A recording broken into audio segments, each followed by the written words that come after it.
We are about to discuss the biological profile, which is arguably the most important part of being a forensic anthropologist is being able to determine the biological profile. It certainly, if it's not the most important, is sort of the original responsibility of the forensic anthropologist. So the biological profile is ancestry, sex, age, and stature, and there's a PowerPoint presentation for each of them. I'm going to run us through all four of them, so this is probably going to be a slightly longer discussion than normal, but I want to make sure I'm certainly going to skip a lot of stuff that you do want to take a look at, but I want to make sure that I've said some things that are going to help you with your writing assignment and when it comes to doing this analysis for your mock case. So first, ancestry. Ancestry is actually what I did my PhD on specifically, and so sometimes I like to go on and on and on about this topic, so we'll see how long I do that. But one thing that I do want to make sure that you know is that ancestry is not synonymous with ethnicity or with race. So this is usually, and probably will be unless I forget, a question on your quiz. So it'll say, what are the four elements of the biological profile or something? And one of them won't say ancestry, it'll say race. If you pick that, you will literally be wrong. It's not a matter of semantics or whatever.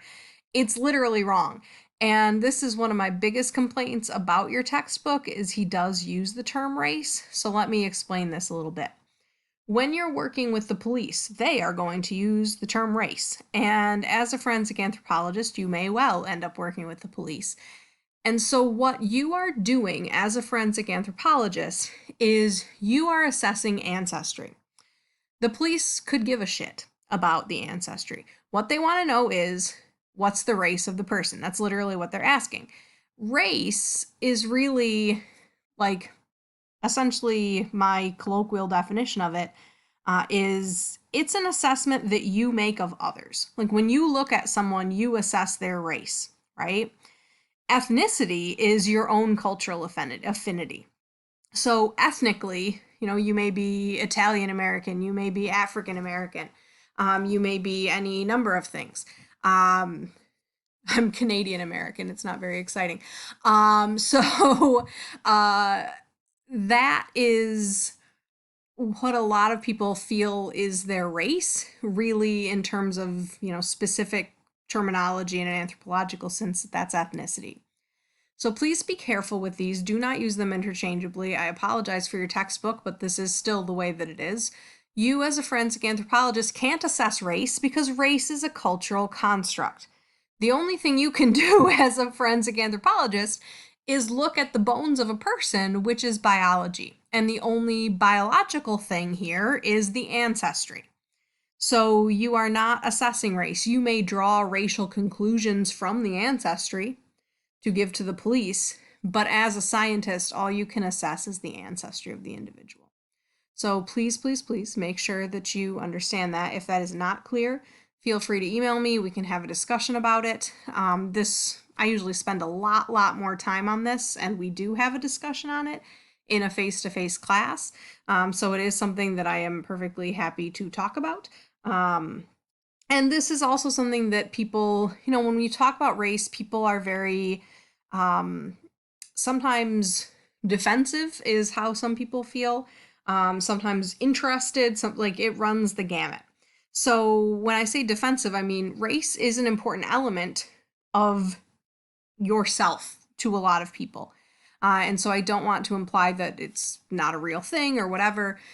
It is a cultural construct. Ancestry is biological. Those are the things that I want you to take home from this slide. These terms are not interchangeable. Okay. So here, the first two slides that I skipped are the AAA statement on race. The American Association of Anthropologists has a statement on race because obviously race, we all know this, is a very, very controversial subject. Racism in particular is what makes it so. And so anthropologists have to have a very strong and sort of in your face response when people talk about race and try to use our research in particular with racist agendas.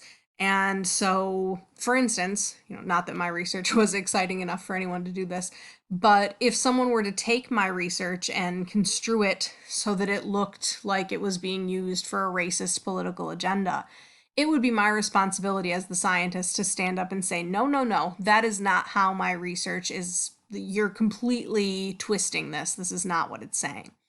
So we do have a personal and professional responsibility to make sure that racism is not, no one can think that racism is justified by science, because it's not, period. And so this is also very, very critical. And if this is something that you are unclear on, then you need to send me an email and we need to talk about that as well. Okay. All right.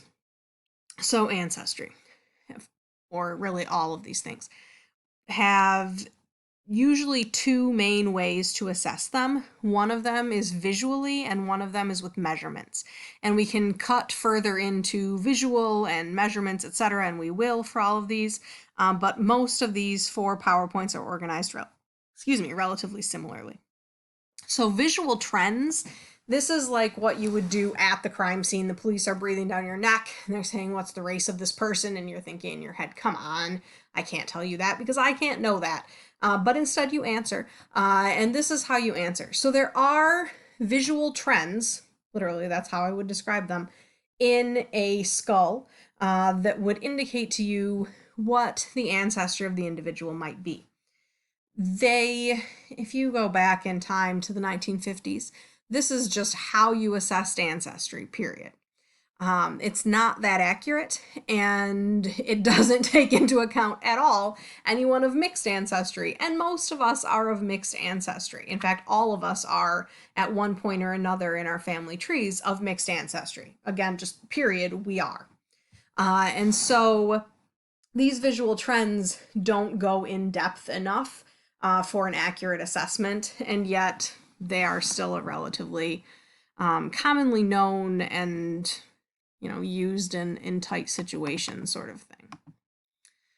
Anthroposcopic or non-metric or discrete traits are a little bit beyond those visual trends. So these are characteristics that you can look at just with your eyes. You don't need measuring tools, but they are not the combination of the forehead and the nose and the chin suggests to me that this individual is of X ancestral group.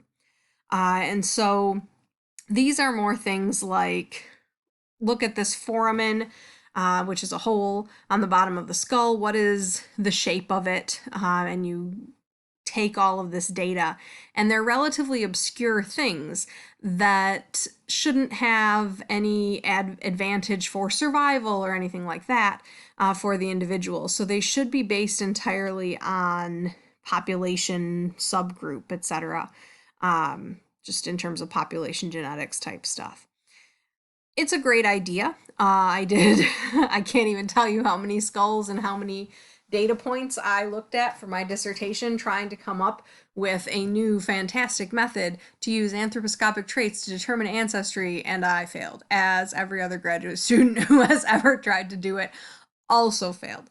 And so this is an area that a lot of research goes into, and as of right now, there is simply not a fantastic way to use anthroposcopic traits to really accurately depict ancestry or determine ancestry.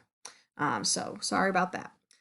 Something that I should add before we move on is we do tend to group people into 3 categories, or a mix of these 3 categories, which is also really counterintuitive. So European, African, and Asian. And I think your textbook says white, black, and Asian, which is another major complaint that I have about your textbook. So European, African, and Asian are the 3 categories that we will use.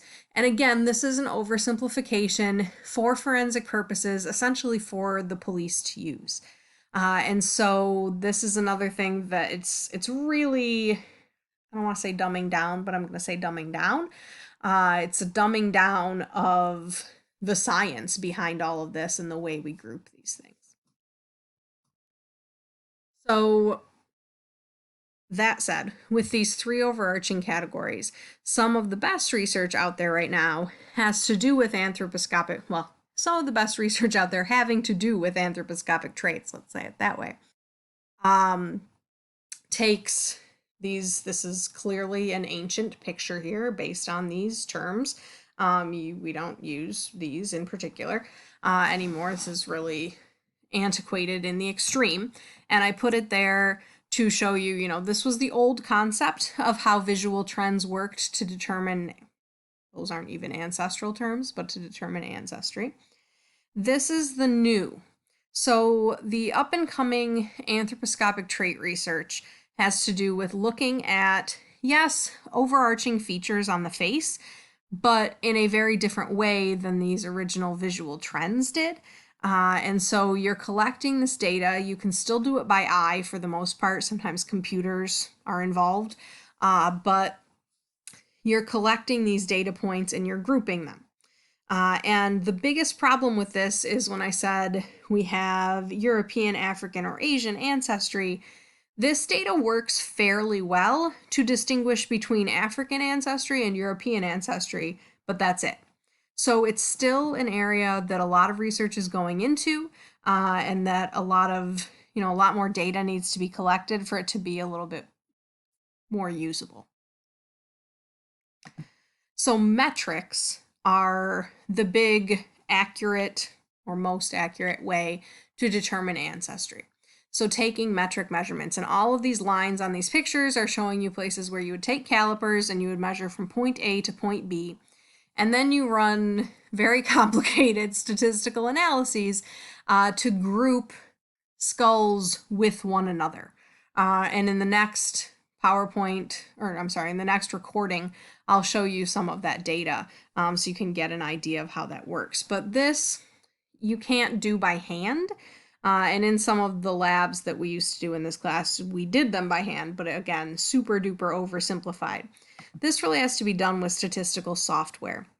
And the best statistical software out there for forensic anthropology is called FORDISC, which is Forensic Discriminant Function Analysis.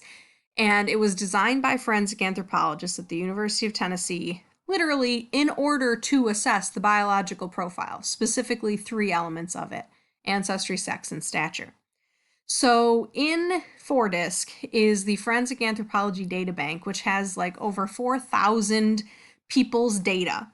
And you would measure the metrics on your skull, all of these measurements and more, and you would input that data into FORDISC. And then it runs the discriminant function analysis, which is the statistical analysis that's done. It runs that, and it will group your skull in with the ancestral groups that it most closely resembles. So it's great. It's not foolproof. It actually takes a lot of training to use because you have to be able to add data and subtract data and understand what you're looking at and all of this. So there are training courses to use it. But it is very, very useful. It is used as the number one way of assessing ancestry in forensic anthropology. And part of that is because it will pop out the exact statistical likelihood that you have done this right. So that way, when you're in court and they say, well, what's the reliability of this? You have that information right in front of you because the program gave it to you. So you know if you are probably right or probably not right. And that's really, really important, hopefully, obviously. So FORDISC is the most reliable method for assessing ancestry. So just some more pictures of metrics.